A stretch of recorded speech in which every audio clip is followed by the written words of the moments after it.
November 24th, 2009, the day before Thanksgiving. John Jones, a 26-year-old medical student, decided to take his brother and 9 friends on a caving trip in Nutty Putty Cave, Utah. It was supposed to be a fun adventure, a chance to explore tight passages and test their limits. John was experienced, confident. He'd been caving since he was a teenager. But deep in that cave, John made one wrong turn, and it cost him everything. Nutty Putty Cave was known for its tight, winding passages, narrow tunnels that required you to crawl on your stomach, squeeze through gaps barely wider than your body. Most cavers loved the challenge. John was looking for a tunnel called the birth canal, a tight passage he had been through before, but in the darkness, he took a wrong turn. He entered a tunnel called Ed's Push. It looked similar, narrow, tight, but it got smaller and smaller, and then it turned downward at a steep angle. John squeezed into the tunnel head first, his chest scraping rock, arms pinned at his sides. He kept going, thinking it would open up, but it didn't. The tunnel narrowed to 10 inches wide and 18 inches tall.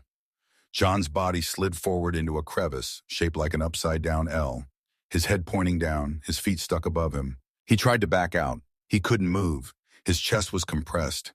He couldn't get leverage. He couldn't breathe deeply. He was stuck.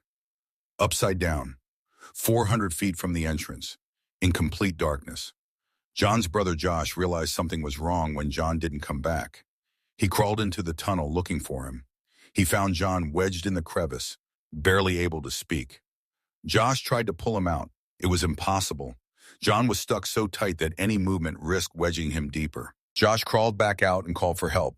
It was 9 p.m. The rescue had begun. The first rescuers arrived within an hour, experienced cavers, trained in confined space rescue. They crawled through the narrow passages to reach John. When they got there, they realized how bad it was. John was stuck in a section of the cave so tight that rescuers could barely fit. They couldn't get equipment in. They couldn't get leverage. And John had been upside down for hours. His heart was struggling to pump blood. His organs were being compressed by gravity. Time was running out.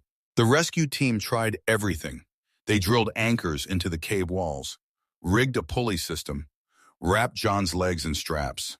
For hours, they worked in shifts, crawling through the suffocating tunnels to reach him.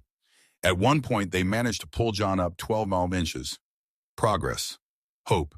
His wife Emily was outside the cave, praying. Rescuers told her they were close. They thought they could get him out. But then the anchor failed. The rock it was drilled into crumbled under the pressure. John slid back down into the crevice, deeper than before. The pulley system was destroyed. Rescuers tried to reposition, but John's condition was deteriorating.